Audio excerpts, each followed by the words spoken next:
Meditation and Spiritual Life, Swami Yatiswarananda wanted a minimum of moral qualification. The teachers of the Upanishads speak to us in the same strain. These sages have freed themselves from defects and impurities and have realized the resplendent self which dwells in the heart. The teachers of Vedanta, like the teachers of yoga, go into great details.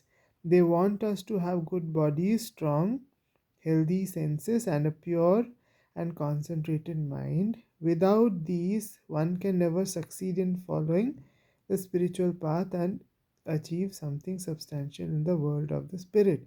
The teachers often speak of the defects of the body and the senses. The body is disharmonious, the various organs of the body do not function properly, they do not work in harmony.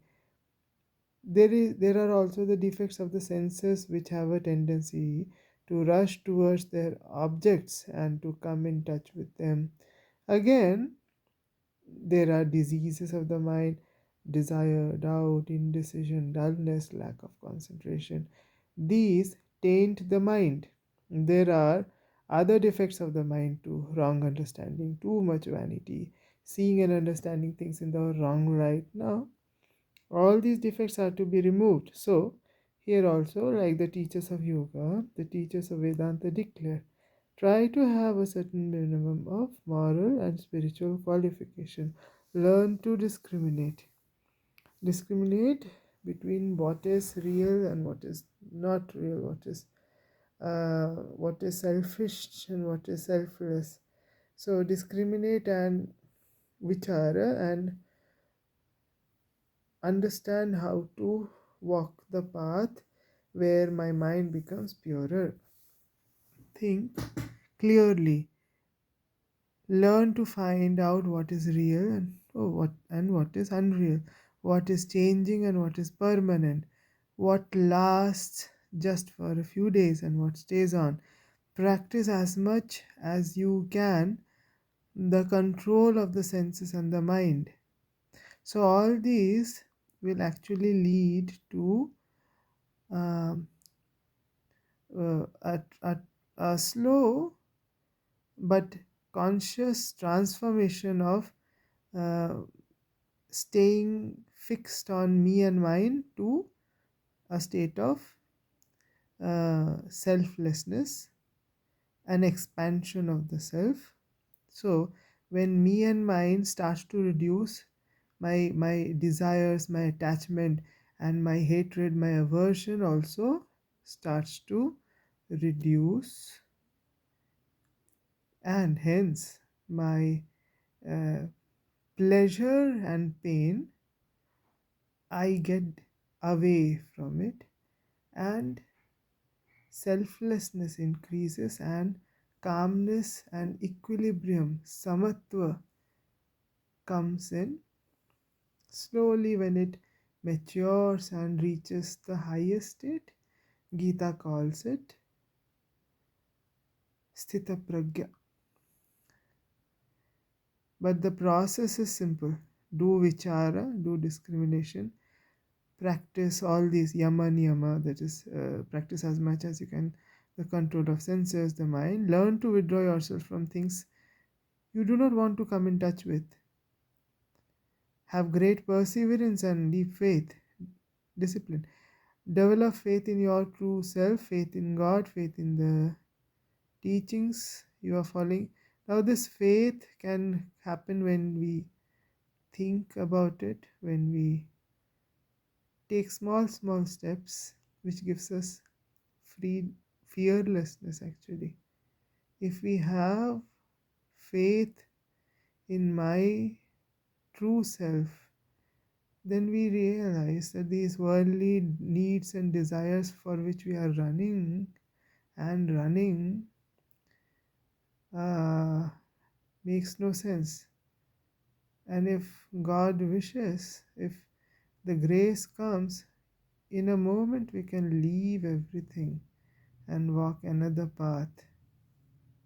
But for that state to come, we must prepare ourselves, because suppose it comes all of a sudden and I am not prepared, Then, after some time again, we fall and we go back. So, uh, our work is to prepare ourselves. Develop faith in your true self, faith in God, faith in the teachings you are following, and faith in your ability to realize the truth. And along with that, try to practice simple forms of concentration. As already pointed out, all spiritual teachers in all ages, in all religions, speak to us of the necessity of practicing purity. Christian mystics call it purgation. This is the first step in order to follow the spiritual path successfully. What we need is a basic minimum of moral qualities. Wanted not physical, but inner beauty. What matters most in spiritual life, our teachers tell us, is not the beauty of the physical form, but the beauty of the mind, harmony of the mind. We must develop the capacity of the mind to penetrate into the deepest mysteries of life. We need inner beauty, moral beauty. There is an anecdote about President Lincoln, who was not a good looking person, but once a Philadelphian delegation went to meet him and they introduced one of their members, saying, "He has been good enough to paint and present to our league room a most beautiful portrait of yourself." President Lincoln thought it over and, turning to the painter, said, "I presume, sir, in painting that portrait you took your idea of me from my principles and not from my person." And that is what is needed. The purity of mind and heart shines through the body. I have seen most homely persons possessing a remarkable grace. So, this grace cannot be faked, it oozes out, it shines through something within, and that is the purity. A remarkable grace that most beautiful bodies do not possess, because it besides pure and illumined souls radiate holy and harmonious vibrations which have not only a pleasant but also an elevating influence on all those who come in touch with them.